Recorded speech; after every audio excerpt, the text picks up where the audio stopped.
नमस्कार मित्रांनो, निखिल सदगीरकडून सगळ्यांना कृष्ण जन्माष्टमीच्या खूप खूप शुभेच्छा। तुम्ही म्हणशाल एवढ्या रात्री निखिल सदगीर चाललाय कुठं नक्की? त्याचं काय माहिती की मित्रांनो, निशाभाऊने आपल्याला कॉल केला तर चाल म्हणे आपल्याला फिरायला जायचंय। मग काय निघालो, पण तो काही सांगेनाच कुठं जायचंय नक्की।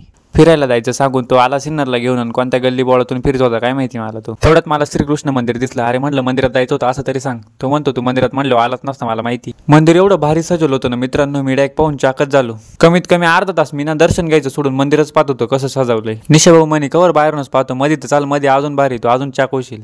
मध्ये गेलो, त्या लाइटिंग इन ते झुंबर बिंबर पाहून डायरेक्ट शॉकच झालो। म्हटलं खरंच निशाभाऊने फिरायला आणलंय भाऊ आपल्याला। मग निशाभाऊने आरती वगैरे घेतली, मग मध्ये गेलो दर्शन घ्यायला। मध्ये गेलो, श्रीकृष्णांची मूर्ती पाहिली, मन डायरेक्ट प्रसन्न झालं मित्रांनो। एकदम भारी वाटत होतं तिथं, एकदम निवांत। मग दर्शन वगैरे घेतले, मग तिथंच बसलो थोड्या वेळ म्हणता म्हणता अर्धा तास तिथंच बसलो असेल आम्ही। तिथून घरी आलो, मग मंदिरात गेलो। मित्रांचे येडेचाळी चालूच होते तिथं। कुंडलिक भाऊने स्पीकर आणलं होतं, गाणे लावले होते, मग बसलो नाचत मस्तपैकी तिथं। नाश्ता 12 वाजले, मग तिथून घरी आलो, देवाला उपर वगैरे दाखवला घरातल्या। मग तिथून मंदिरात गेलो, मग मंदिरातली आरती 1 वाजेपर्यंत चालली। मग आरती संपली, मग बाहेर आलो। तिथं सगळेजण बाहेर येऊन पाळण्यापाशी बसले, मग गवळणी म्हणत।